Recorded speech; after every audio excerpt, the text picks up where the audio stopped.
Snow falls silently across the Wyoming territory of 1875, each flake adding another layer to Sarah Mitchell's final resting place. Abandoned by her own people, the blind woman kneels in prayer, her unseeing eyes raised to the heavens. Death approaches, with each passing moment, carried on the bitter wind. But fate has other plans. Through the white curtain of snow, a shadow moves, an Apache warrior, far from his lands. In his culture, helping a white person means certain death, yet something about her calls to his spirit. Will he risk everything to save a woman his people would call enemy? Before we jump back in, tell us where you're tuning in from, and if this story touches you, make sure you're subscribed, because tomorrow I've saved something extra special for you. The carved walking stick lay half buried in the snow, its polished oak surface dulled by frost. Sarah had cherished it since her first days in Thunder Creek, when optimism still colored her world. Even now, her fingers could trace the intricate wildflowers she'd carved along its length during quiet evenings at the schoolhouse. 3 months earlier, she'd stood before her classroom with clear eyes and steady hands, teaching 20 children their letters. Thunder Creek wasn't much, a collection of wooden buildings and muddy streets carved out of Wyoming's vast wilderness. But to Sarah, it had represented everything she'd dreamed of since leaving Boston. Miss Mitchell, little Emma Cooper, had asked that fateful day, "Why does the sun look funny?" Sarah remembered squinting at the autumn sky, noticing the strange halo around the noonday sun. By sunset, her vision had begun to blur. The doctor from Cheyenne hadn't offered much hope. "Pressure behind the eyes," he'd said, his words clipped and clinical. "It's spreading fast. Could be a tumor. Could be something else. Either way." He'd left the sentence unfinished, but its meaning hung heavy in the air. Darkness crept in like tide water, stealing her sight inch by inch. First the edges of her vision dimmed, then colors faded to shadows. Within weeks, even those shadows surrendered to an endless night. But Sarah refused to leave her post at the schoolhouse. "I can still teach," she'd insisted to the town council, her voice steady despite her trembling hands. "The children need an education." She'd spent her evenings memorizing the textbooks, learning to write by touch, adapting her methods. Some parents withdrew their children, fearful of what they didn't understand. Others watched with growing unease as she felt her way through lessons. Thunder Creek had little use for burdens. Winter was approaching, food was scarce, and a blind schoolteacher was a luxury they couldn't afford. The whispers started in the general store, spread through church pews, and finally reached the town council. "It's for the best," Mayor Wilson had said this morning, his voice thick with false sympathy. "We've arranged for you to stay with the Sisters of Mercy in Cheyenne." But Sarah knew the truth. There was no arrangement, no sisters waiting. The wagon driver had made that clear enough when he'd forced her out into the snow, miles from anywhere. "Can't have your death on my conscience," he'd muttered, pressing her walking stick into her hands. "There's a chance someone might find you." His wagon wheels crunched away through the snow, leaving her alone with the howling wind. Sarah's fingers tightened around the prayer beads in her pocket, her mother's last gift before consumption took her. The familiar rhythm of each bead sliding against the next had always brought comfort, but now they felt as cold as the snow building around her knees. She thought of her students, of Emma's curious questions, of Thomas's struggling attempts at arithmetic, of Mary's proud recitation of the Gettysburg Address. What would they be told about her disappearance? Would anyone remember the young woman who'd arrived in Thunder Creek full of hope and determination? The wind carried away her quiet sobs, adding them to the vast symphony of winter's desolation. Her world had shrunk to the space between heartbeats, the crunch of snow, the bite of cold, the weight of darkness. But even as her body began to surrender to the cold, Sarah's spirit remained unbroken. She pressed her mother's beads to her lips, whispering the Lord's Prayer into the gathering storm.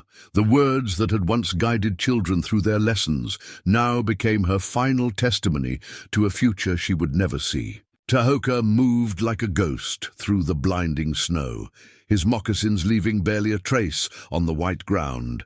The medicine pouch at his belt swayed gently, a constant reminder of who he was and who he could never be again. Inside, sacred herbs, eagle feathers, and a small stone carved with the mark of his grandfather's clan spoke of a life now forbidden to him. The white woman's presence had drawn him from his intended path. He'd been tracking a wounded elk for 2 days, pushing the limits of his supplies, but the sight of her kneeling form had stopped him cold. Even from a distance, he could read the story written in the single set of wagon tracks that ended abruptly in the snow. "Abandoned," he whispered in Apache, his breath visible in the frigid air. His people had a word for such an act, "Twa na adli," to throw away life. To the Apache, it was among the gravest of sins. 3 winters had passed since his own. People had cast him out. The memory still burned like a fresh wound, standing before the tribal council, accused of helping white settlers escape a raid. He hadn't denied it. The family had included children, and some laws transcended those of men. His father, the war chief, had turned away as the sentence was pronounced. Exile or death, the choice had been his. He'd chosen the lonely path, wandering, the territories between worlds. The whites saw only a savage. His own people would kill him on sight. The medicine pouch remained his only connection to his heritage, each item inside carefully preserved, despite the harsh life of a solitary hunter. The woman's quiet prayers carried to him on the wind, English words mixed with tears. She was young, perhaps 30 summers, her face composed despite her dire situation, dark hair whipped around her face, and her unseeing eyes remained fixed on the heavens. Something in her acceptance of fate struck a chord deep within him. His grandfather's voice echoed from memory. "The spirit speaks louder than fear." The old medicine man had taught him that courage came in many forms, and that the greatest warriors were those who followed their hearts, even when tradition stood against them. Tahoka's hand strayed to his knife. The merciful thing would be to end her suffering quickly. It would be easier than what he was considering, safer too. To help her meant crossing a line from which there could be no return. If his people found out, exile would seem a gentle fate by comparison. But as he watched, she began to sing. The melody was foreign to his ears, yet the passion behind it was universal, the same spirit he'd heard in his grandmother's songs around the evening fires. This was no weak settler waiting to die. This was a soul refusing to be broken. The medicine pouch seemed to grow heavier at his side. Inside was a small bundle of sage his mother had pressed into his hands the night before. His banishment. "For when the path is unclear," she'd whispered. He hadn't used it yet, saving it for a moment of true need. Perhaps this was that moment. A raven's harsh call split the air, a sign his grandfather would have read meaning into. The blackbird circled once before landing on a snow-laden branch, its eyes glinting with intelligence. In Apache culture, ravens were messengers, bridges between the physical and spirit worlds. Tahoka pulled his buffalo hide cloak tighter, feeling the weight of the decision before him. To the north lay the wounded. Elk's Trail, the safe choice, the practical path. To help the white woman meant risking everything, with no guarantee she would even survive the journey to safety. The raven called again, and in that moment, Tahoka knew his path was already chosen. Some decisions came from a place deeper than reason, from the very core of what made a person human. His grandfather had taught him that wisdom often meant listening to that inner voice, even when it spoke against everything you'd been taught to believe. He touched the medicine pouch one last time, offering a silent prayer to the spirits of his ancestors. Then, drawing his buffalo robe around his shoulders, Tahoka stepped out of the shadows and toward the kneeling woman. Sarah heard the crunch of snow beneath feet that moved with practiced silence. Her heart leaped into her throat, but she remained still, years of adapting to blindness having taught her to read the world through sound. These weren't the heavy boots of settlers, The steps were too light, too precise. "Who's there?" she called, her voice barely rising above the wind. Tahoka studied her face as he approached, noting how she turned her head slightly to track his movement. He'd seen that gesture before, in a blind medicine woman who had once visited his tribe. She had been revered for her ability to see with other senses. Sarah hesitated, realizing the futility of squinting into the darkness. "I can't see you, but I know you're there." He stepped closer, deliberately letting his moccasins make more noise in the snow. The woman tensed, but didn't cower. Tahoka reached for the woolen blanket he carried, a trade item he'd intended to barter in the next settlement. The soft weight of fabric settling around her shoulders made Sarah gasp. The blanket carried an unfamiliar scent, wood smoke mixed with sage and something wild and untamed. Her fingers explored the rough wool, finding comfort in its warmth. "Thank you," she whispered, then added with a hint of bitter humor, "though perhaps it would be kinder to let the cold finish what they started." Tahoka understood enough English to grasp her meaning. He'd learned the language in secret as a youth, fascinated by the settlers' strange words despite his father's disapproval. Now those stolen lessons might mean the difference between life and death. He said, his accent thick but words careful, "wish to live." Sarah's head snapped up at the unexpected voice, deep, accented but clear. Something in the careful way he formed the words told her English wasn't his native tongue. Her mind raced, connecting his silent approach, the unfamiliar accent. "You're native," she said softly. It wasn't a question. "Apache," he corrected, watching her reaction closely. Sarah felt a hysterical laugh bubble up in her throat. Of all the rescuers God could have sent, he'd chosen a warrior from a tribe known for their fierce resistance to white settlers. The laugh emerged as a sob instead. "I'm Sarah," she managed, gathering her composure. "Sarah Mitchell." Tahoka weighed his options. Every moment they remained exposed increased the danger. He could hear the storm building in the distance, a deadly curtain of white that would soon erase all trace of their existence. "Sarah," he repeated, testing the name. "Storm comes. Must go now." She clutched the blanket tighter. "Go where?" "Safe place. 3 days' walk." He paused, then added, "if strong enough." Sarah's unseeing eyes seemed to search the space between them. "Why would you help me?" It was a fair question, one Tahoka had asked himself. He thought of the raven, of his grandfather's teachings about signs and spirits, but such explanations would mean nothing to her. "Choose to," he said simply. Sarah reached out tentatively, her hand finding his arm. Her touch was gentle but sure, reading the texture of his buckskin shirt. Tahoka remained still, allowing her exploration. He'd seen how the blind medicine woman had needed touch to build trust. "I was a teacher," she said, her fingers tracing the beadwork on his sleeve. "Before the darkness came, I taught my students that character matters more than color." A sad smile crossed her face.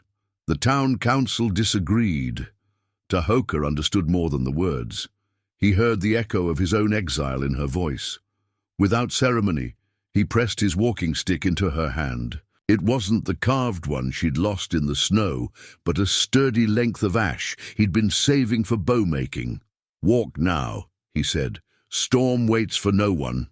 Sarah gripped the stick, testing its weight and balance, every instinct honed since losing. Her sight told her to trust this stranger, this warrior who spoke with quiet dignity and offered help when her own people had abandoned her. She rose unsteadily, her legs stiff from kneeling. Tahoka's hand appeared at her elbow, strong and sure, guiding her first steps through the snow. The wind was rising, carrying the scent of the approaching storm. "Which direction?" she asked, fighting down her fear. "North," he replied. "Follow." Voice. "Follow stick." He tapped her walking stick against his own leg so she could orient herself to his position. "Trust feet to know path." Sarah took a deep breath and nodded. Whatever lay ahead couldn't be worse than the fate she'd been consigned to. As they took their first steps together into the gathering storm, She sent up a silent prayer, not for survival this time, but for the strength to honor the trust being offered by this unexpected guardian. The storm descended like a hungry spirit, devouring the landscape in swirling white. Tahoka's flint and steel remained secure in his pouch, their only hope for warmth once they found shelter. He watched Sarah stumble again, her walking stick, probing uncertainly through deepening snow. "Rest," he called over the wind's howl. "Save strength." Sarah nodded gratefully, her face raw from the cold. They'd been walking for hours, each step a battle against the elements. Her world had become a chaos of sound and sensation, the crunch of snow, the bite of wind, the reassuring tap of Tahoka's stick against her own when she strayed too far. "How bad?" she asked, meaning the storm. "Bad enough." Tahoka scanned the white-shrouded cliffs ahead. "Need shelter soon. Cave maybe, or rock wall." He'd been leading them toward a series of limestone bluffs he knew from his hunting trips. The Apache had winter camps in these hills generations ago. Their ancient knowledge might mean the difference between life and death tonight. Sarah's fingers had gone numb despite the woolen blanket. She flexed them painfully, remembering the children's game she'd taught her students. Button, button, who's got the button? How strange that such memories should surface now, balanced between survival and oblivion. "Tell me," she said, needing conversation to keep her mind from the cold. "What does the storm look like?" Tahoka considered her question carefully, searching for words she would understand. "Like white buffalo running across sky, many hooves striking clouds, much power." Sarah smiled despite her exhaustion. "You have a poet's soul, mister." She realized she still didn't know his name. "Tahoka," he offered, "means yellow light at dawn in my language." "Tahoka," she repeated, careful with the pronunciation. "Thank you for sharing that. Names are precious things." He grunted in agreement, remembering how his grandfather had given him his name after a vision quest. The old man had seen him standing in the morning light, surrounded by golden rays. "A bridge between darkness and light," he'd proclaimed. The memory stirred something uncomfortable in Tahoka's chest. A sudden gust nearly knocked Sarah off her feet. Tahoka caught her arm, steadying her. The contact lasted only moments, but he felt her trembling from cold or fear or both. "There," he said, spotting a dark shadow in the cliff face. "Shelter, maybe." The cave entrance was narrow but deepened quickly, offering refuge from the wind. Tahoka helped Sarah navigate the uneven ground, settling her against the rear wall. The space smelled of old smoke. Others had sheltered here before them. Working quickly, he gathered what dry kindling he could find near the entrance. The flint and steel sparked in his practiced hands, catching the tinder he'd kept dry in his medicine pouch. Soon, a small fire cast dancing shadows on the cave walls. Sarah edged closer to the warmth, extending her hands gratefully. "I hear the flames," she said. "They sound alive." "Fire is life," Tahoka agreed, adding larger sticks carefully. "Apache say it holds spirit of sun through dark times." "We're not so different then. Christians speak of light in darkness too." She hesitated, then asked, "Will your people understand, helping me?" Tahoka stoked the fire, buying time before answering. "Some choices." He searched for the right words. "Bigger than people, bigger than rules." Sarah nodded, understanding what he left unsaid. They were both outcasts now, finding common ground in their exile. The fire popped and crackled, its warmth slowly reaching their frozen bones. Outside, the storm raged like a living thing, but here in their small sanctuary, something fragile was taking root. Trust, born of necessity and nurtured by shared hardship, began to bridge the vast gulf between their worlds. "Sleep," Tahoka said finally, settling against the cave wall where he could watch both the entrance and the fire. "Long walk tomorrow." Sarah wrapped the woolen blanket tighter and closed her unseeing eyes. The last thing she heard before drifting Off was Tahoka softly singing what sounded like a prayer in his native tongue, a melody as ancient as the stones that sheltered them. Sarah's fever rose with the morning sun. Tahoka noticed her stumbling more frequently, her skin burning despite the bitter cold. When she began muttering about her students, speaking to shadows that weren't there, he knew they couldn't continue. "Rest. Here," he said, helping her sink down against a snow-dusted pine. The storm had passed, leaving behind a transformed landscape. Every branch wore a coating of ice that sparkled like shattered glass in the weak sunlight. Sarah's chest heaved with each breath. The children, they need their lessons. Tahoka pressed his palm to her forehead, feeling the dangerous heat beneath her skin. His grandmother had been the tribe's healer before age took her sight, just as illness had taken Sarah's. She'd taught him the old ways, the healing songs, the sacred herbs, knowledge meant to be passed to his own children someday. Now that forbidden knowledge might save this white woman's life.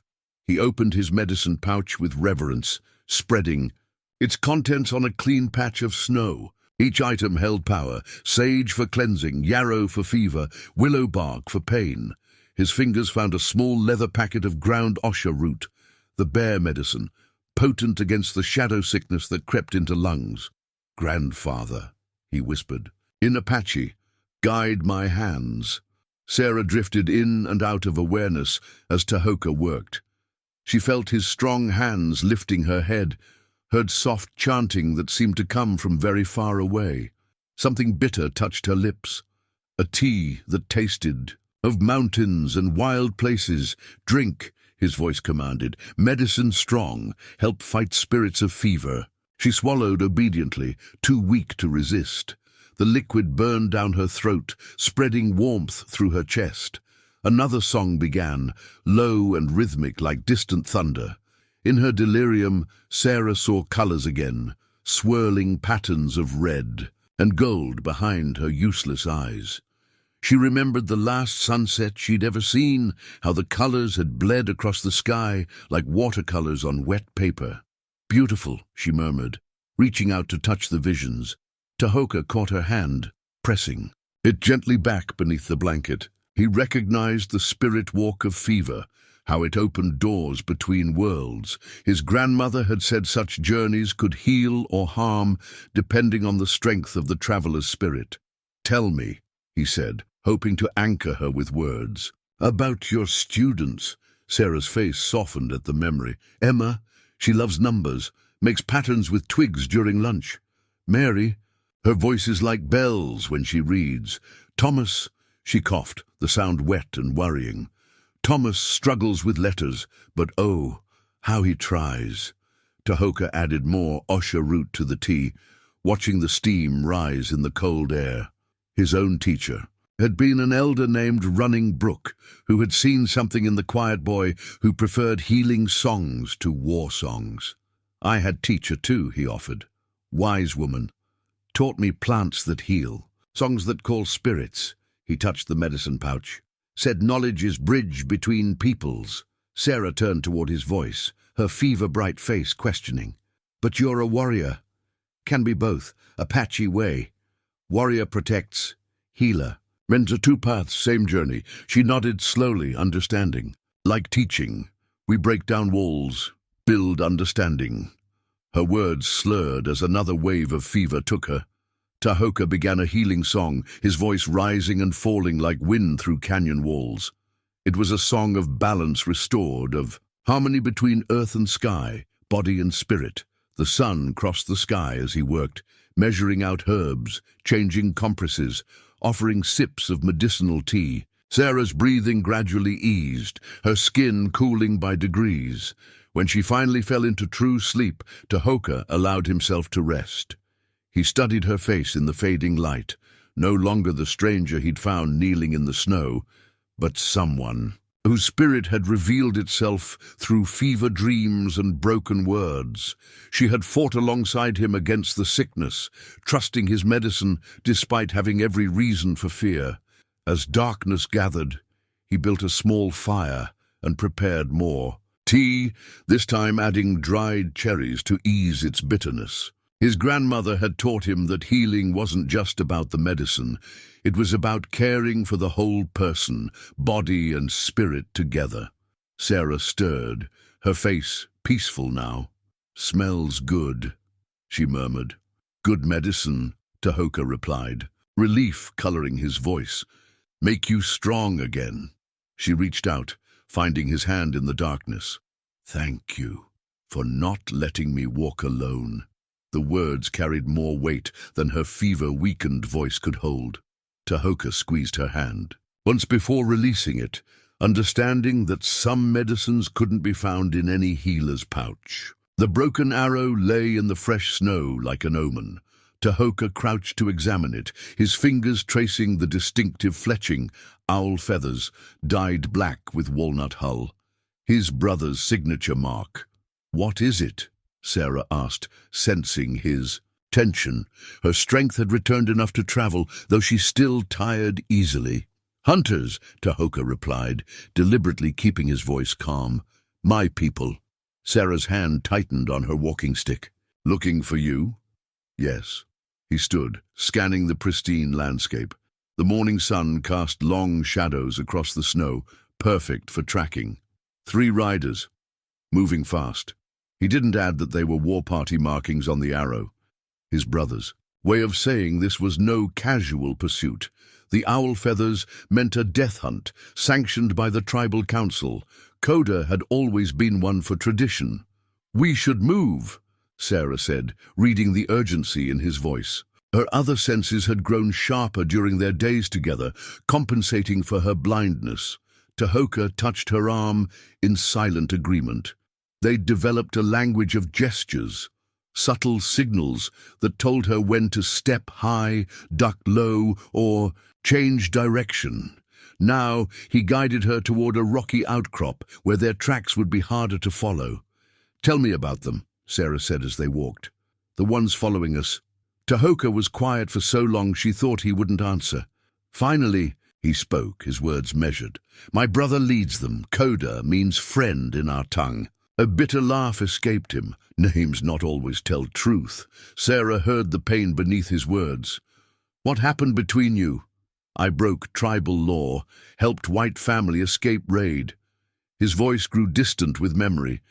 "Woman with child, like one who helped me once when I was small and lost in storm." They paused to rest beneath a stand of pines, their branches heavy with snow. Sarah found a fallen log, brushing away snow before sitting. "You chose mercy, chose dishonor," Coda says. "Father, or chief, gave choice, exile or death." Tahoka's voice hardened. "Coda wanted death, and now he hunts you. Hunts us both now." Tahoka touched her shoulder. "I bring danger to you." Sarah reached up, finding his hand. "You brought life to me." The danger was already there, freezing in that snow. A sudden crack of breaking branches made them both freeze. Tahoka pulled Sarah to her feet, pressing her against the rough bark of a pine tree. His body shielded her as 3 riders passed. In the distance, their silhouettes dark against the snow, Sarah held her breath, feeling Tahoka's heart hammering against her shoulder. The riders moved like shadows through the trees, their horses' hooves muffled by snow. One rider turned there, away, and Tahoka tensed. "Brother," he whispered, so quietly Sarah felt rather than heard the word. The moment stretched like drawn sinew. Then the riders moved on, following a false trail Tahoka had left earlier. He remained still until their sounds faded completely. "They'll figure it out soon," he said, stepping back. "Track doubles back here." Sarah nodded, her voice steady. Then, "We'd better not be here when they do." Tahoka studied her face, the quiet determination there, the absence of fear he'd expected. In his culture, blindness was sometimes seen as a mark of spiritual sight. Perhaps the tribal elders were right about that, if nothing else. "We go into high country," he said. "Hard trail, but hunters won't expect it, because no one would take. A blind woman up a mountain, because no one but Apache knows the secret paths. He pressed something into her hand, a small carved fetish in the shape of a bear. For strength was my grandmother's. Sarah's fingers explored the smooth stone, feeling the power of generations of prayers worn into its surface. I can't take this. Already chosen you, Tahoka said simply. Like Path chosen me when I found you in snow. A wolf's howl echoed from the ridges. Another hunter's signal. Tahoka took Sarah's arm, guiding her toward a nearly invisible trail that wound up through the rocks. My brother good tracker, he said grimly. But I know things he never learned. Medicine trails, spirit paths, ways between worlds. Sarah squared, her shoulders ready to follow. She'd lost one world when darkness took her sight. Perhaps it was time to learn the paths between others. The high mountain cave opened like a mouth in the cliff face, its entrance obscured by a frozen waterfall. Tahoka led Sarah through a narrow gap between ice and stone, into a space that smelled of mineral earth and ancient secrets. Big cave, Sarah said, sensing the vastness around her. Her voice echoed slightly, confirming her impression of the space. And warm. Hot springs below, Tahoka explained. Make steam in winter, keep caves safe. He guided her careful steps deeper into the cavern. Old place, sacred to many tribes. His hand brushed the wall, finding what he sought. Rough paintings in oxide red and yellow ochre, preserved by the cave's constant temperature. Images of hunters, spirit beings, and great beasts stretched across the limestone canvas. Pictures. Here, he said, very old. Tell stories of people before. Sarah reached out tentatively. May I? Yes. Stories meant to be touched, to be known. Her fingers traced the raised surfaces of the pictographs, ridges of dried paint that had outlasted generations. Tell me what I'm touching. Tahoka moved closer, his hand joining hers on the wall. Here, hunter with spear, chasing buffalo, spirit. He guided her fingers along the figures. Buffalo gives life to people. Hide for shelter, meat for strength, bones for tools. Sarah followed the story with her hands, building the images in her mind. Like Braille, our writing for the blind. Stories you can feel. Next one show great bird, eagle carrying prayers. To Sky Father. His voice took on the rhythm of a storyteller. Eagle sees all paths, knows all ways between earth and sky. They moved slowly along the wall, Sarah's sensitive fingers reading the texture of each image as Tahoka translated their meaning. Here a circle of dancers invoking rain, there a medicine man transforming into a bear. This one different, she said, feeling a change in the pattern. Newer, yes. Tahoka's voice softened. Made by my grandmother. She was keeper of this place. He touched the image reverently. Shows eclipse. When day becomes night, night becomes day. Time of power, time of change. Sarah traced the intertwined circles of sun and moon. Like me, when day became night. But not forever, Tahoka said. Eclipse passes. Light returns different, but returns. They settled near a warm spring that bubbled up through the cave floor, its mineral scent sharp in the enclosed space. Tahoka built a small fire, more for light than heat. The dancing flames cast shifting shadows on the painted walls, making the ancient figures seem to move. My grandmother say cave is womb of Earth Mother, he said, preparing their evening meal. Place of beginnings, place of change. Sarah huddled in her blanket, feeling the warm mist from the spring on her face. In my church, we're taught that God speaks in quiet places, mountains, deserts, caves, she smiled. Perhaps all sacred places share something. All people share something too, Tahoka said. Need for stories, need for meaning. He handed her a cup of hot tea. Need for others who understand. They sat in comfortable silence, listening to the subtle music of water on stone. Sarah thought about the layers of history surrounding them, generations of hands adding their stories to the cave walls, each leaving something of themselves behind. What will they say about us? She wondered aloud. What story will they tell of a blind teacher and an exiled warrior? Tahoka stirred the fire, sending sparks dancing upward. Story not finished yet, but he took her hand, guiding it to a smooth section of wall. Could add our mark, like others before. From his medicine pouch he took a small piece of red ochre. Together, their hands pressed against the cool stone, leaving a paired impression. His larger hand beside her smaller. "One.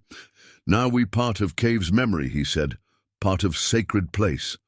Sarah felt tears on her cheeks, but didn't wipe them away.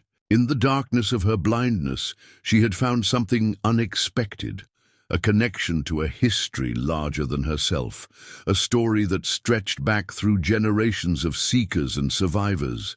The cave held them in its ancient embrace as night fell outside, their small fire joining countless others that had illuminated these walls. In the morning they would need to move on, staying ahead of their pursuers. But for now, they had found sanctuary in this place where time seemed to pause, where the boundaries between worlds grew thin enough to cross. The river's roar filled Sarah's world, a thundering presence that set her teeth on edge. The cold spray reached them even on the bank, carrying the bitter promise of winter in each droplet. "No other way?" she asked, though she already knew. "The answer. Hunters close behind," Tahoka confirmed. "River-hide tracks only crossing for many miles."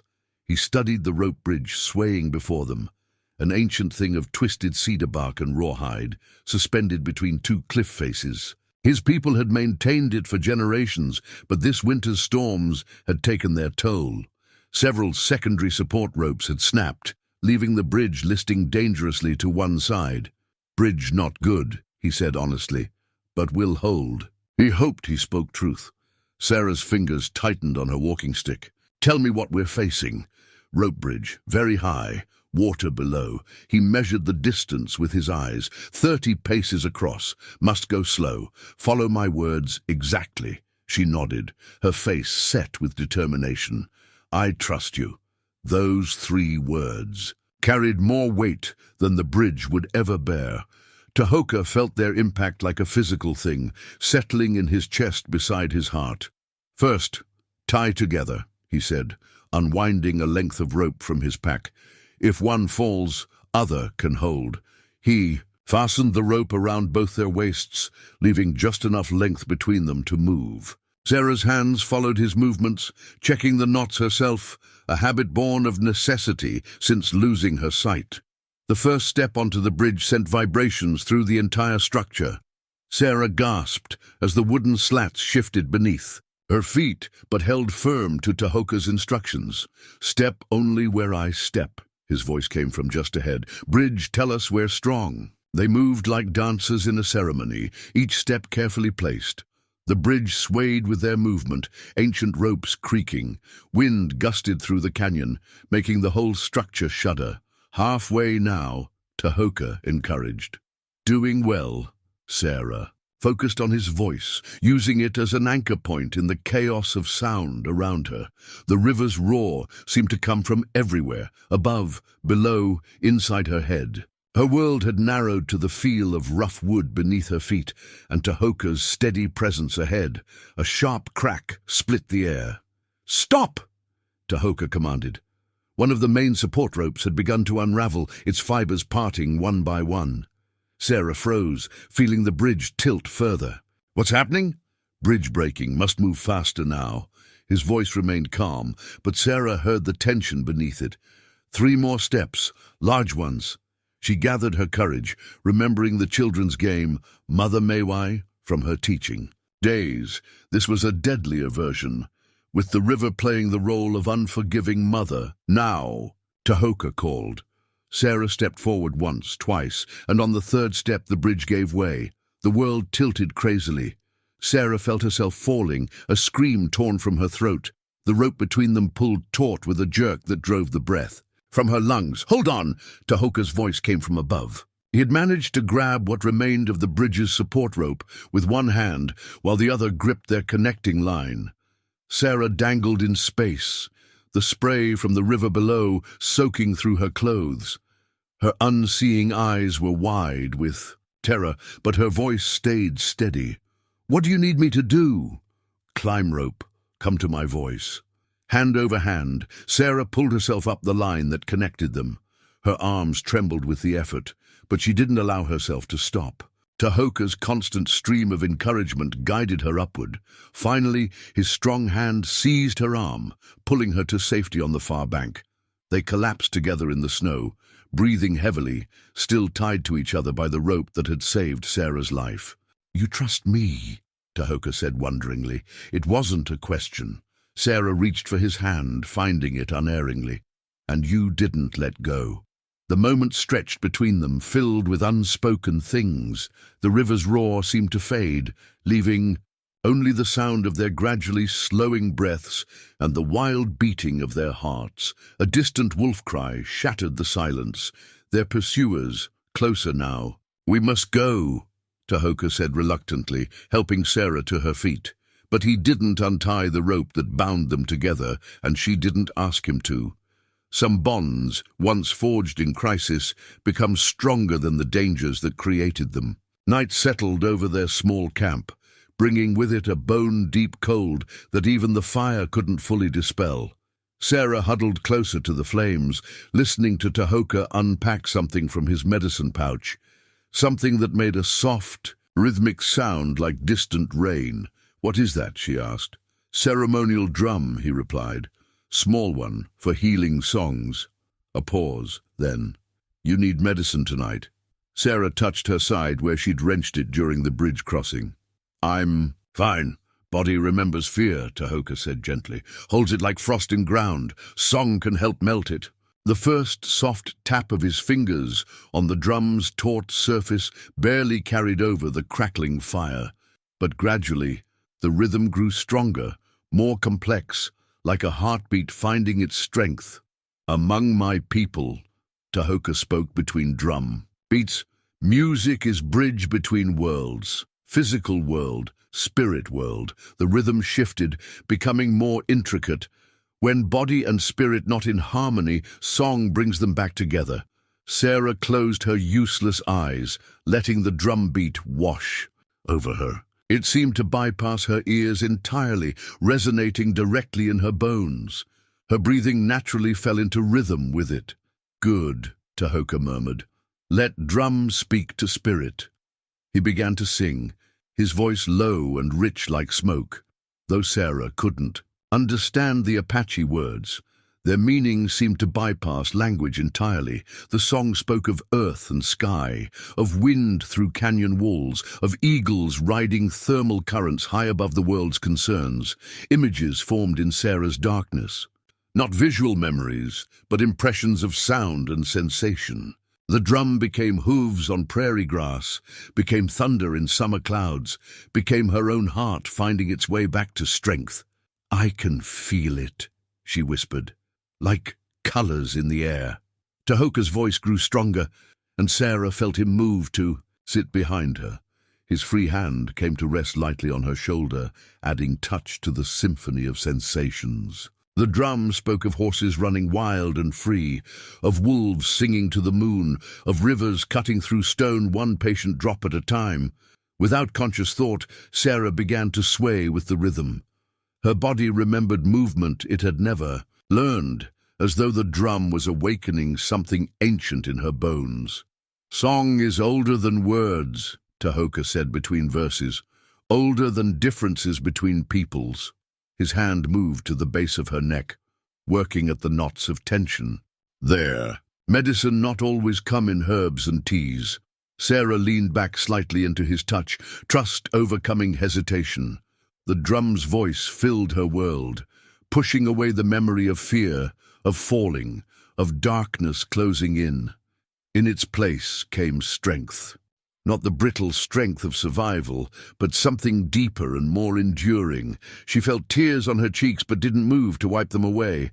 They were healing tears, washing away more than just the day's terror. The song reached into deeper wounds, the loss of her sight, the betrayal of her community, the loneliness of her exile.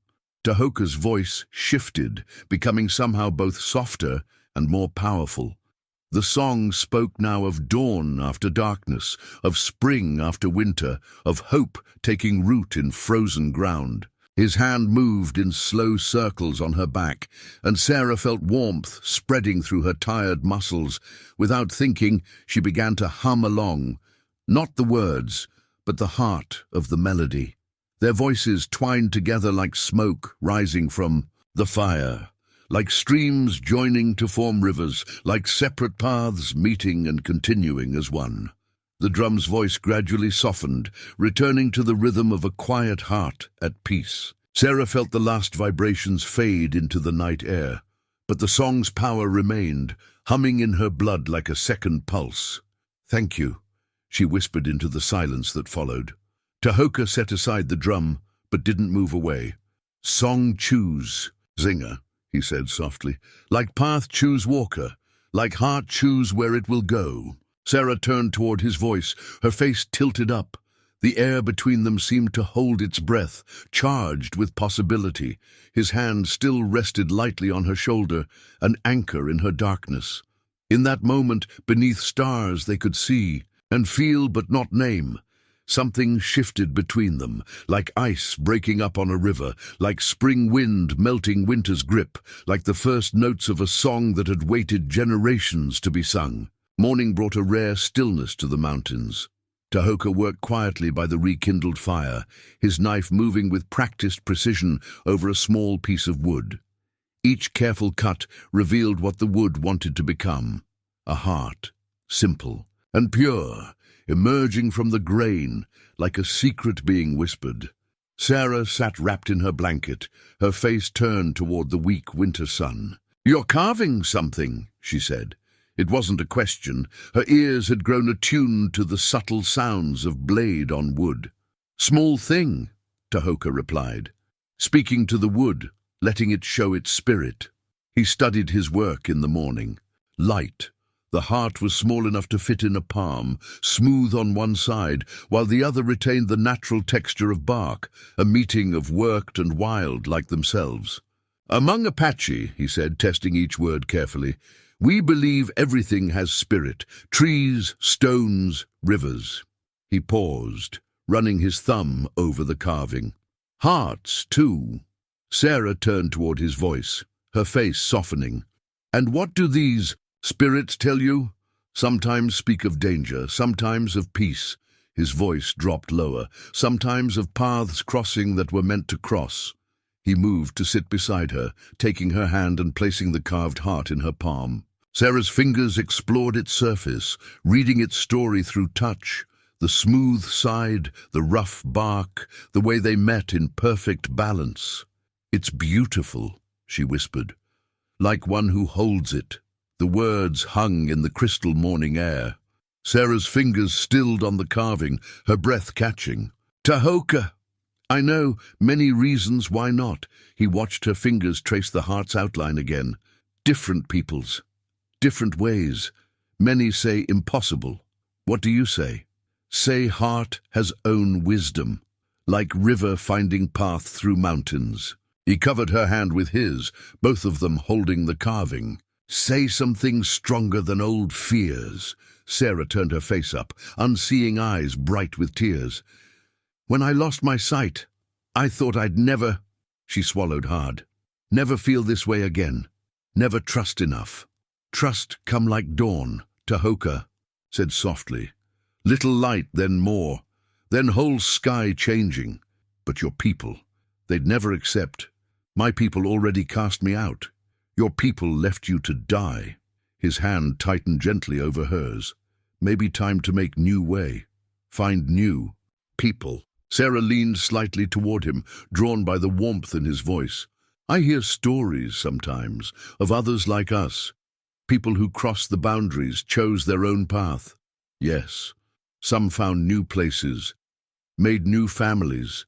Tahoka's free hand came up to touch her cheek, brushing away a tear. "Some became bridges between worlds, and some died." His honesty was gentle but unflinching. "Path not easy, but path alone not easy either." Sarah nodded, understanding. Her fingers curled around the carved heart, feeling its weight, light as hope, heavy as choice. When I taught my students about courage, I told them it wasn't about being unafraid. It was about choosing love over fear. Wise teacher, Tahoka murmured.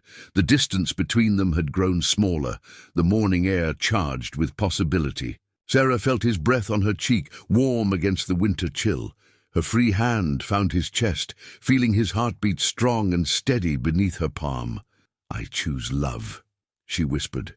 Tahoka's lips met hers like the first warm wind of spring, gentle but full of promise. The carved heart pressed between their joined hands, its message simple and profound, that some spirits were meant to find each other, regardless of the paths that brought them together. When they parted, Sarah kept her hand over his heart. "What happens now?" "Now we walk new trail," Tahoka said. "Not Apache way, not white way. Our way." He touched the carved heart. "Let this be first mark on new path." Sarah smiled, her face radiant with a light that needed no eyes to shine. "Like our handprints in the cave, writing our own story. Yes, story of two rivers joining, becoming stronger stream." He gathered her close, breathing in the scent of her hair. Story of hearts finding way home. The morning sun climbed higher, casting long shadows across their small camp. Soon they would need to move on, staying ahead of those who would deny their chosen path. But for now, they held the quiet space between what was and what could be, letting their hearts beat in harmony like drums, calling across the distance. The warrior's feather drifted down through the morning mist, a single eagle plume, dyed blood red at its tip. Tahoka caught it before it touched the ground, his face hardening as he read its message. "Coda?" Sarah asked, hearing the sudden tension in his breathing. "Yes, challenge mark." His voice was tight. "Red tip means blood must answer blood." They had been breaking camp when the feather appeared, carried on a wind that brought other signs, the distant crack of a branch, the silence of birds, the shift in the air that spoke of approaching riders. How close? Very. Coming from 3 directions. Tahoka's eyes scanned the tree line, using old hunting formation, trying to box us in. Sarah's hand found the carved heart hanging from a leather thong around her neck. "What are our options?" "Could split up. I lead them away." "No." The word came sharp and final. "Sarah, we stay together." Her unseeing eyes fixed on him with uncanny accuracy. "Whatever comes, we face it together." A wolf cry echoed from the ridge to their east, too regular, too precise to be natural. Another answered from the west. Then a third from the north. Tahoka recognized the pattern. He'd used it himself in countless hunts. "Must move fast now," he said, gathering their minimal supplies. "They try to drive us south, toward Box Canyon. Then we go another way. Only other path is up." He touched her arm. "Hard climbing, dangerous." Sarah's face set with determination. "I'd rather fall from a cliff than let them separate us." Tahoka pressed his forehead to hers for a brief moment, drawing strength from her courage. Then he led her toward a nearly invisible trail that wound up through the rocks, a path meant for mountain sheep, not humans. The ascent was brutal. Sarah felt her way with hands and feet, following Tahoka's quiet instructions. Each step required total concentration. Each handhold could mean the difference between life and death. The wind grew stronger as they climbed, tugging at their clothes, trying to pry them from the cliff face. Another wolf cry, closer now. Tahoka looked down to see 3 riders emerging from the tree cover below. At their head rode Coda, his face painted with the red and black stripes of a death hunt. "Brother," Tahoka whispered in Apache, "why must you make this choice?" As if hearing him, Coda looked up. Even at this distance, Tahoka could see the conflict in his brother's face. Duty. Warring with memory, tradition, grappling with blood ties. "They've spotted us," he told Sarah. She nodded, pressing herself closer to the rock. "Can they follow?" "Not with horses. But they know these mountains too." He helped her onto a narrow ledge. "We'll find another way up." They rested briefly in the shelter of an overhanging rock. Sarah's hands were raw from climbing, but she made no complaint. She turned her face into the wind, reading its messages. "Storm coming," she said. Tahoka smiled despite their danger. She was learning to read the world as his people did, through all senses, not just sight. "Yes, big one. Smell it in the air." "Could that help us?" "Maybe. Storm hide tracks, cover scent." He studied the heavy clouds building to the west. "But also make mountain more dangerous." A bullet sparked off the rock face beside them, the report of the rifle echoing through the canyon. Sarah flinched but kept her grip. "That was a warning," she said calmly. "If they wanted to hit us, they would have." Tahoka nodded grimly. "Koda showing he has power over life and death, playing with us like cat with mouse." "Then let's not be mice." Sarah's face was set with determination. "You know these mountains better than they do. Use that." Another shot rang out, deliberately wide again.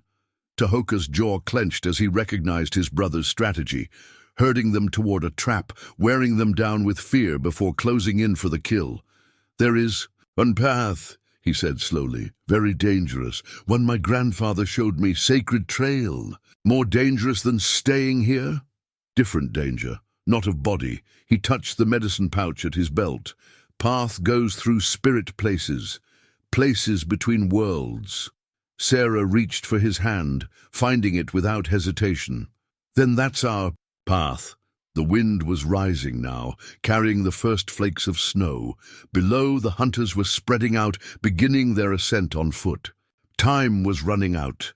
Tahoka cast one last look at his brother below, seeing not the painted warrior, but the boy who had once shared his dreams around the fire.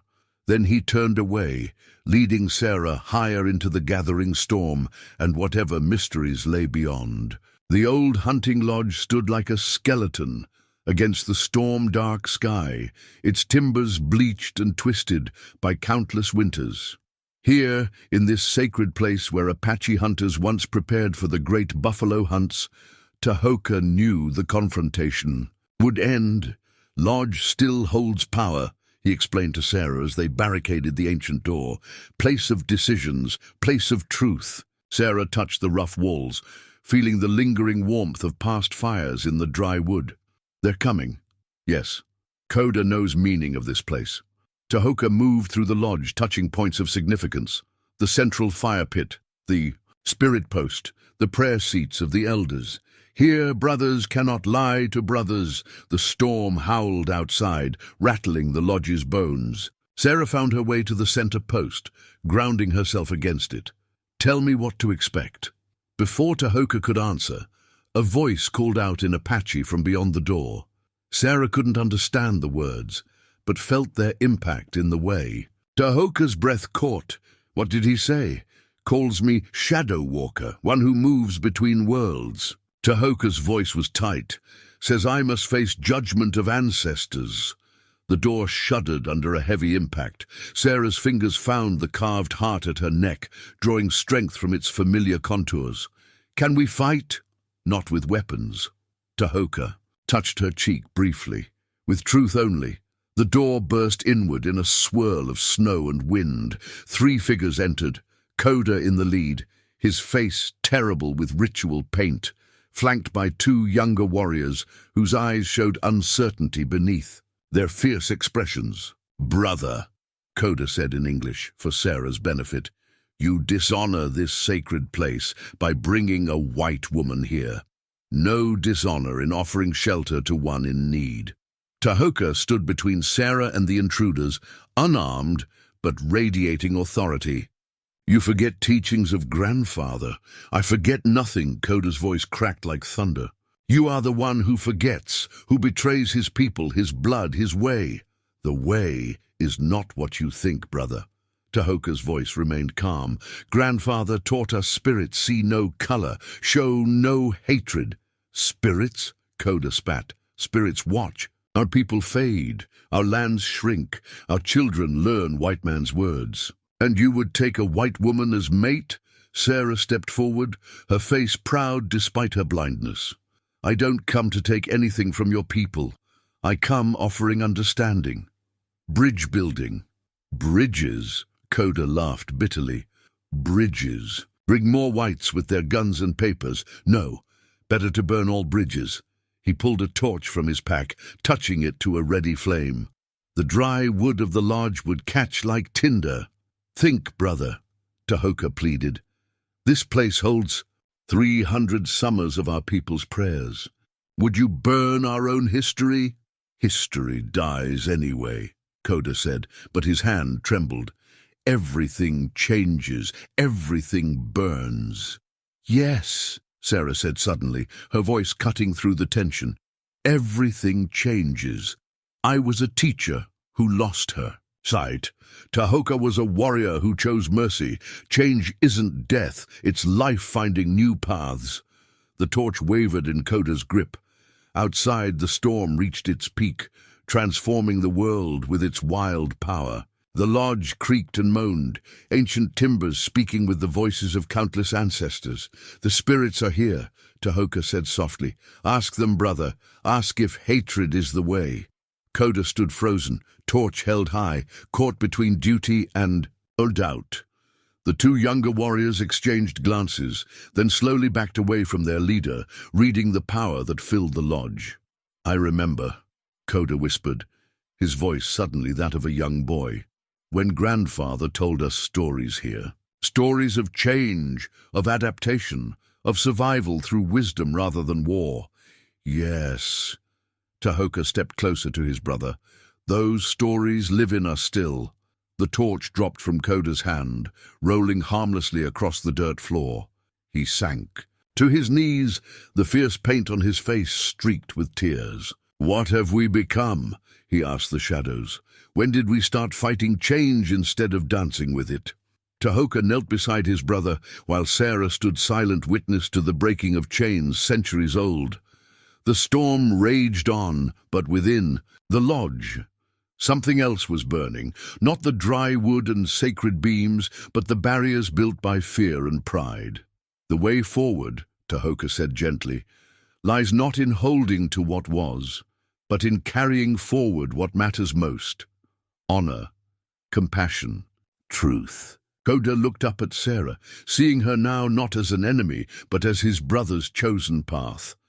"The people will not understand." "Some will," Tahoka said. "Others will learn. Change comes like spring flood. Fighting it brings destruction.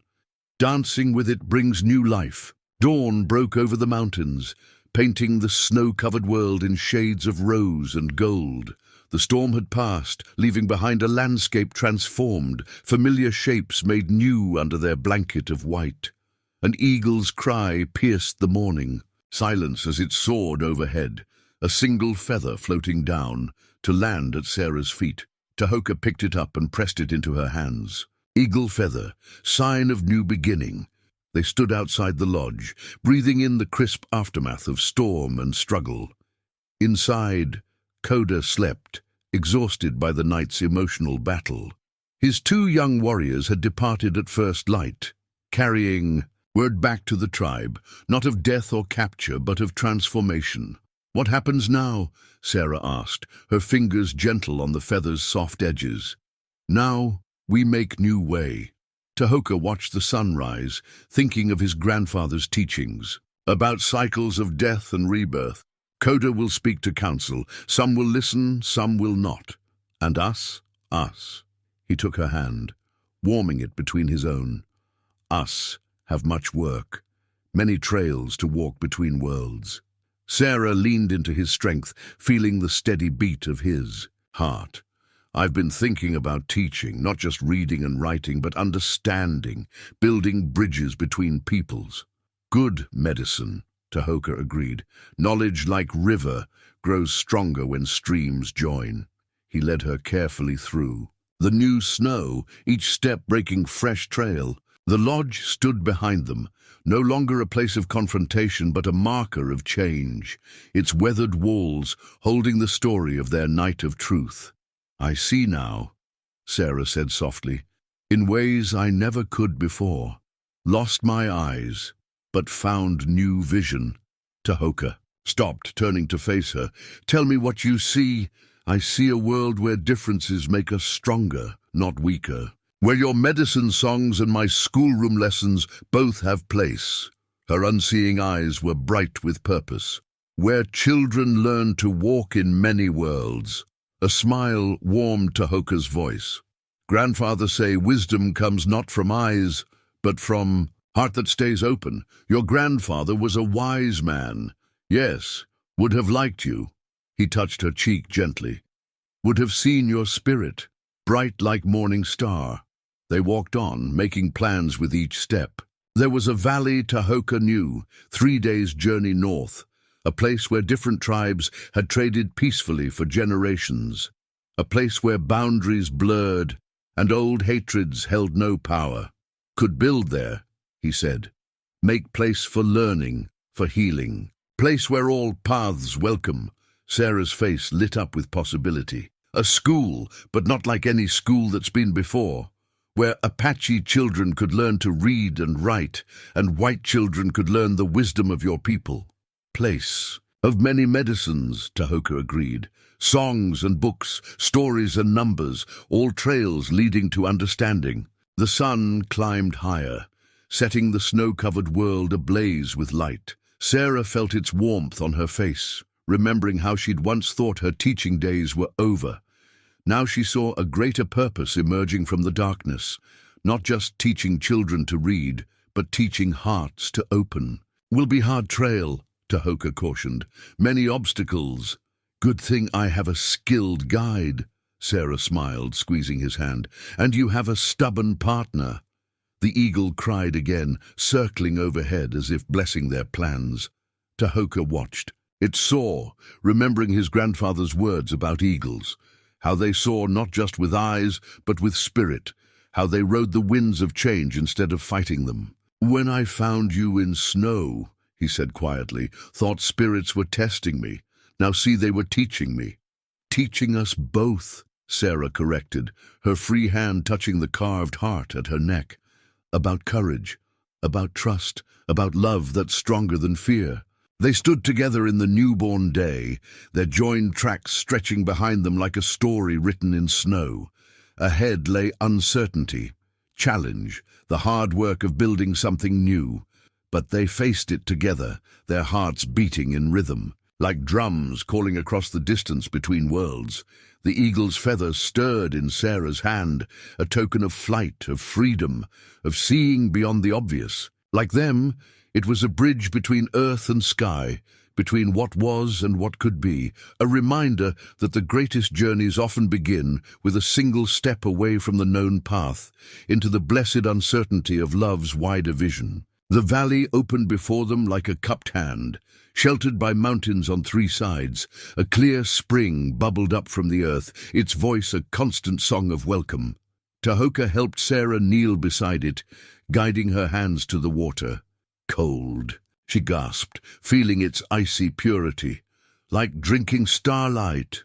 Sacred water, Tahoka explained, runs all year, never freezes. Grandfather say spirits blessed this place long ago. Sarah cupped the water in her hands, letting it spill through her fingers. The sound it made as it fell back to the spring was like tiny bells, like laughter, like promise. This is it, she said with quiet certainty. This is our place. Tahoka surveyed the valley with practiced eyes. The spring fed a small stream that meandered through meadowland before disappearing into a grove of aspens. The southern exposure would capture sun, while the mountain walls would shelter from harsh winds. Game trails showed deer and elk visited regularly. Good place, he agreed. Land wants people here, wants purpose. They made camp near the spring that first night, planning their future by firelight. Sarah's hands moved as she spoke, sketching. Invisible maps in the air. The school could face east, she said, to catch the morning sun, with the garden here where the children can learn both writing and growing things. Tahoka added wood to the fire, watching the sparks rise toward the stars. Need lodge first, strong one, for winter coming. Will Coda's message have reached the council by now? Yes. They discuss, argue, decide. He took her hand, tracing the lines of her palm. But we not wait for permission to build new life. The next days fell into rhythm. They gathered straight poles from the aspen grove, Tahoka showing Sarah how to test each one by touch for strength and trueness. She learned to strip bark by feel, her sensitive fingers often finding flaws his eyes missed. Other skills transferred more easily. Her experience keeping neat rows of sums in darkness now helped her lay straight foundation logs. His knowledge of medicine plants expanded to include her methods of organizing knowledge. Learning is learning, she said one evening, after a long day of work. Whether it's reading tracts or reading words. They built the lodge in the old way, but with innovations born of their shared wisdom. Sarah suggested a separate room for teaching during winter months. Tahoka designed windows that could be either open to the wind or sealed against storms. The work was hard, but each day brought progress. The lodge took shape log by log, a fusion of Apache craft and settler practicality. Like them, it bridged worlds, strong enough to withstand winter storms, yet welcoming as a schoolhouse should be. Others began to find them. First came two young Apache mothers with children, drawn by stories of the exile who walked between worlds. Then a white trapper and his Shoshone wife, seeking a place where their mixed-blood children might find acceptance. Sarah taught reading in the mornings, her students a mixture of native and white children, learning together. In the afternoons, Tahoka and other tribal elders shared traditional knowledge, tracking, medicine plants, the sacred stories that gave life meaning. Sounds different here now, Sarah said one evening, as children's laughter echoed across the valley. Like the land itself is healing. Tahoka gathered her close, breathing in the scent of wood smoke and wild sage that clung to her hair. Spring. Coming soon. Bring more changes. Good changes, she said, touching the carved heart that still hung at her neck. Like streams joining to make stronger river, the sacred spring sang its constant song, witness to the transformation taking place.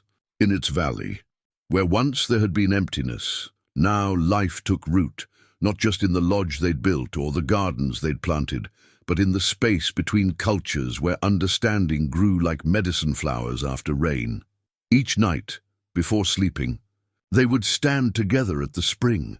Sarah would listen to its song while Tahoka watched the stars wheel overhead. Different ways of reading the world, coming together in the sacred space they'd made, one day at a time, one heart at a time, one lesson at a time. The first signs of spring came with the mixed seeds they planted, Apache corn nestled beside settler wheat, medicine herbs sharing soil with European vegetables. Sarah knelt in the freshly turned earth, her fingers reading the promise of life. In each furrow, seeds know nothing of boundaries, she said, as Tahoka helped her plant. They grow where they're nurtured, together or apart. Like children, he agreed, watching a group of young ones playing nearby. Apache, white and mixed-blood children had created their own game, blending tag with a traditional hunting exercise. Their laughter carried no trace of the divisions that plagued the adult world. More families had arrived with the warming weather, a Crow medicine woman drawn by tales of the blind teacher who walked in two worlds, a white carpenter and his family, fleeing the prejudice they'd faced for adopting a Cheyenne orphan. Each brought their own gifts, their own stories, their own ways of seeing. Valley getting crowded, Tahoka observed one morning, as new lodges rose along the stream. Sarah smiled, hearing the pride beneath his words, crowded with hope, with possibility. They had begun holding councils in the evening, gathering around the central fire to share food and stories. Languages mixed and merged, English, Apache, Crow and Cheyenne flowing together like streams into a river.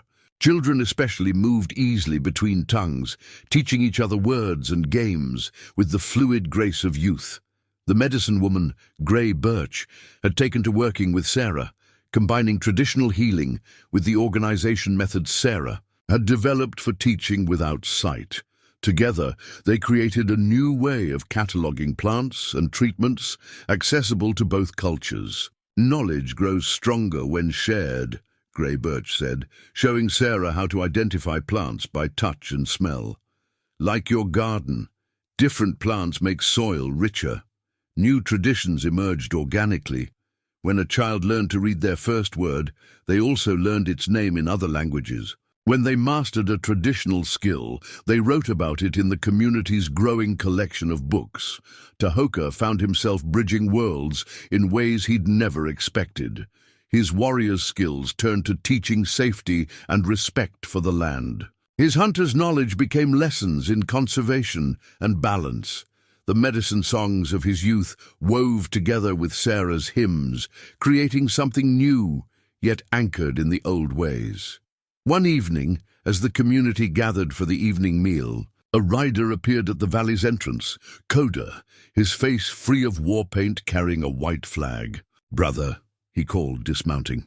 "The council has spoken." Sarah felt Tahoka tense beside her, but his voice remained calm. "And their words. They say this place." Koda paused, looking around at the thriving settlement. "This place is neither Apache land nor white land. They name it Between Waters, a place where different streams meet." A murmur ran through the gathered people. Koda continued, "They give permission for trading, for learning. Some elders may come to teach, some children to learn, and some to stay." Tahoka asked quietly. "Yes, those who choose this path may walk it." Koda's voice softened. "Grandfather would be proud, brother. You found a way to keep our wisdom alive by letting it grow in new soil." That night, they held a celebration. Gray Birch led a ceremony combining elements from all their traditions. Children sang in multiple languages. The carpenter's wife played fiddle, while young Apache drummers kept rhythm. Sarah sat by the fire, listening to the harmony of voices and hearts. "We've created something remarkable here, haven't we?" "Created beginning only," Tahoka said, taking her hand. "Path stretches far ahead." She leaned against him, feeling the steady strength that had carried them through snow and storm to this moment. A path with room for everyone who wants to walk it. The sacred spring sang its eternal song. Its waters now nurturing gardens where different plants grew side by side. Like the seeds they'd planted, hope had taken root in the valley's fertile soil. Not just hope for themselves, but for all those seeking a place between worlds, a place where difference is enriched rather than divided, where old wisdom and new learning dance together under the endless sky. Dawn painted the valley in shades of pearl and rose as the women prepared Sarah for her wedding day. Gray Birch draped the ceremonial blanket across her shoulders, a masterwork woven with symbols from both their worlds. Through her sensitive fingers, Sarah read its patterns: Apache medicine wheels intertwined with Christian crosses, eagles soaring beside doves of peace. "The patterns tell your story," Gray Birch explained, guiding Sarah's hands. "How two streams became one river, how winter turned to spring." In another lodge, Tahoka sat with Koda as his brother helped him dress in traditional Apache wedding garments, modified to honor both paths he walked. Over the buckskin shirt, he wore a white man's vest that Sarah had helped to sew, its buttons carved with protective symbols. "Never thought I'd be doing this," Koda admitted, braiding an eagle feather into his brother's hair. "Standing witness to such a joining." "Things changed," Tahoka said, "like seasons, like rivers, like hearts." The ceremony would take place at the sacred spring, where their story in the valley had begun. The entire community gathered: Apache elders who had chosen to support the new way, settler families who had found refuge in their growing settlement, children who had never learned to see differences as barriers. Sarah walked to the spring, on her father's ancient prayer beads, letting them guide her steps like a rosary. She had strung them on a belt of Apache beadwork, the two traditions blending at her waist. Her dark hair was crowned with wild roses and sage wedding flowers. From both worlds, Tahoka waited by the spring, his heart swelling at the sound of her approach. The morning light caught the carved heart she still wore, now polished smooth by months of constant wear. Two holy people stood ready to perform the ceremony, grey birch representing the Apache way, and a circuit-riding preacher who had found in their community a truth larger than any single faith.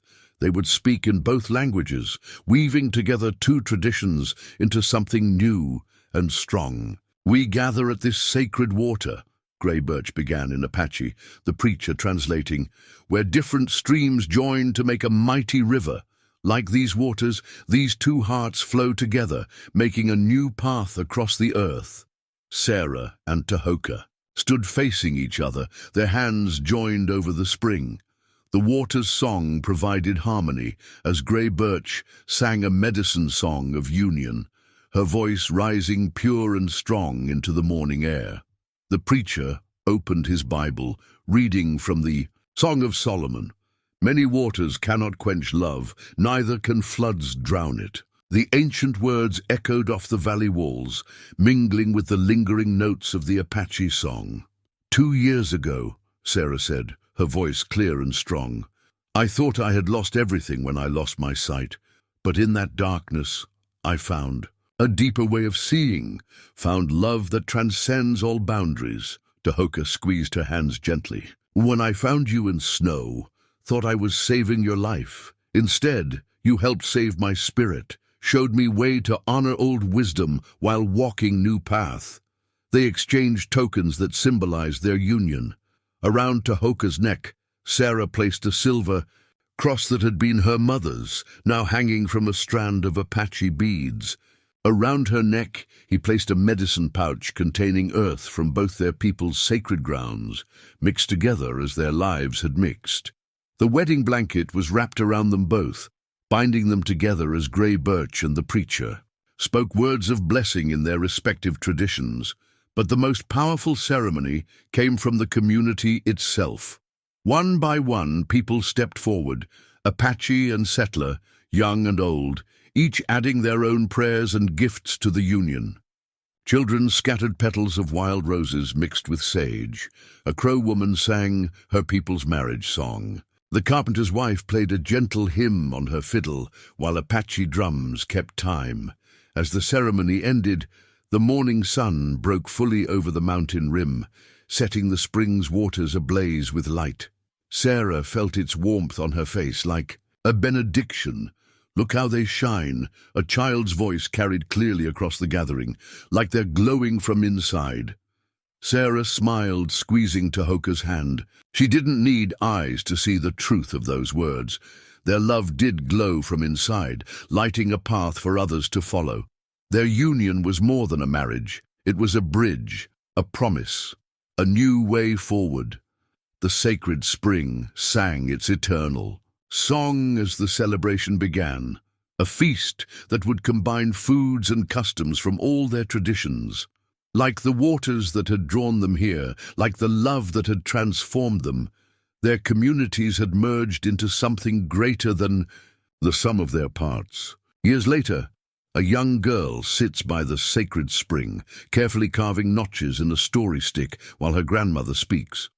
The stick is already covered with marks, each one a memory, a lesson, a piece of the tale that changed these mountains forever. "Tell me again," the girl says, her fingers finding space for new notches, "about the winter they found each other."